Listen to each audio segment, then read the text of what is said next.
Ayun mga katropa, gusto po kayo lahat, no? Ayun, at tayo muli magbabalik, no? At update lang tayo sa ating pinakapagawa. Medyo na-late yung ating upload, no? Hindi natin kinuhanin yung mga ibang nagawa, no? Mga nakaraang araw. Kaya ngayon, sige, samahan nyo ko at sisilipin natin. Ayun mga katropa, kung napansin nyo, no? At napinis na, no? To side na to, no? Sisilip tayo dito sa loob, ayan. At yan na yung ginagawa, no? Yung CR doon. Tapos yan na lang, may sara na. Ayun mga kakatropa. At kaya tayo, napansin nyo, hindi pa natatouch yung ating nalagyanan. Siguro sa susunod, no?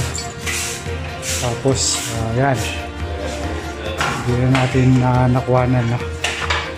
At natouch na yung ating flooring, no?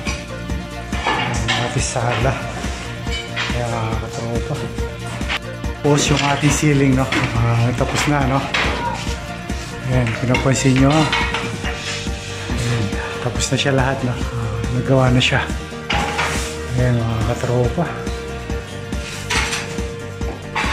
Tapos dito tayo sa ating CR. Ayan, nailagay na yung ating pintuan. Nagustuhan ni Mrs. no? Tasya na tiles na, no? Pero hindi pa nailagay yung mga no?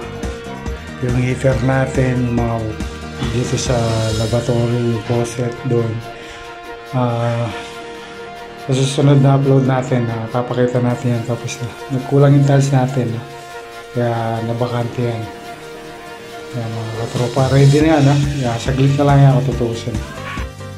Ayun mga katropa, dito tayo sa isang room, no? Kaya nailagay na yung ating malaking salamin. Ayan.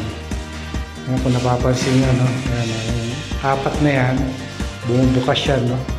Tsaka itong apat na to. Tapos yung gagawin, fix yung mga yan. Ayan, at dito, fix din yan. Ayan yung view natin pag nandito tayo sa may side. Tapos yan, sa harap. Tapos dito sa may side. Ayan, pag lumayo tayo, ayan yung ating view sa ating malaking salamin. Ayun mga katropa. Dati, no, naipaliwanag ko na. Dati, ano yan, terrace lang yan. No? Sarado to, dyan. Magiging pintuan lang sana. Kaya medyo maliit yung room. Kaya naisipan kong ipag-iba to, no, yung nandito. No? Tapos kukunin na lang yung terrace. Yan nga. Kaya naging napakalaking salamin, no? Tapos ayan, tapos na dito, no? Napinis na yan, no? Pati yung ating mga pintuan, ready na yan. Lalagyan na lang natin ng mga gamit, no? Cabinet, kama, TV. Ayun mga katropa. Ayun yung ating ngayon, magkano yung ginastos natin dyan?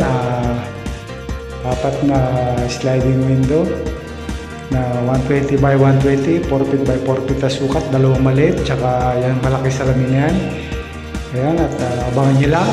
Babanggitin ko mamaya bago tayo mag-end ng ating video. Kaya abang-abang lang mga katropa. And balikan lang natin ito. Ayan, kasama yan, no? Yung maliit na yan. Tapos kasama din ito yung maliit na ito, no? Dito sa may ating lutuan. Ayan mga katropa. At yung gabay natin dito packet sa rooftop, no? Tapos na din. Ayan, no? Pero hindi pa napipinish, no? Tapos dati pinapakita ko yan at tapos na, napaikutan na. Ayan, ayan mga katropa. Ayan na, okay na, no? Sarado na yung ating rooftop. Medyo makalat pa, no? Ilinisin na lang yan. Hindi pa natatanggal yung forma. Ayan mga katropa, pwede na tayong mag-relax dyan, no? Ayan, at sige, bababa na tayo. Masyadong mainit. Ayan mga katropa, ayan yung ating sliding window sa labas, no? Ayan.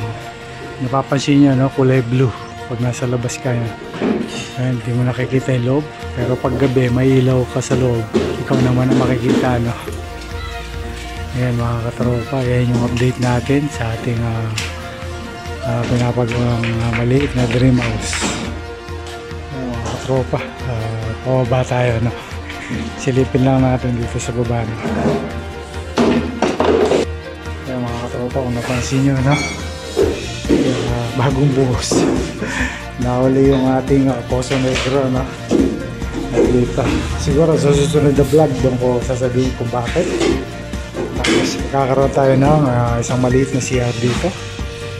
Ayan, at dito pinustihan na para malagyan ko ng mabuhusan na dyan isla. Yan yung ating baba. Napinis na rin yung side niya para makaposting. Yan mga katropa, yan yung update natin. Ay mga katropa, kung napapansin nyo, meron tayong napakahabang ano dito, no? Mga 2x2 na tubular, no? Ayan, at ilalagay natin yan dun sa may bigas sa taas. At abangan nyo lang, pag nailagay na natin, kukuha na natin yan. Yan, pula-pula talaga yan, no? Hindi pa tapos yan, napapatungan pa para maging pulang-pula. Ayan mga katropa. Ayun mga katropa, at siguro hanggang dito na lang yung ating maiksing video para sa ating update sa ating maliit na dream house. At abangan nyo lang yung ating mga susunod na upload, no? Medyo malapit-lapit na. Matatapos na yung ating maliit na dream house, no? At yung nagastos pala natin sa ating salamin, no? Yung pagpapalagay, at yung pinakamalaki, no? Tsaka yung apat na 4x4, 4 feet by 4 feet, tsaka dalawang maliit. Ayun, umabot ng 57,800. Yun, lahat ng ating bintana. Tapos, isasama ko na rin yung ating ceiling, ang nagastos natin, umabot ng 35,000 plus. Ayun, mga katropa, at hanggang dito na lang yung ating maiksing video. Ingat po ang lahat. Hanggang sa susunod natin mga upload. Maraming salamat. God bless.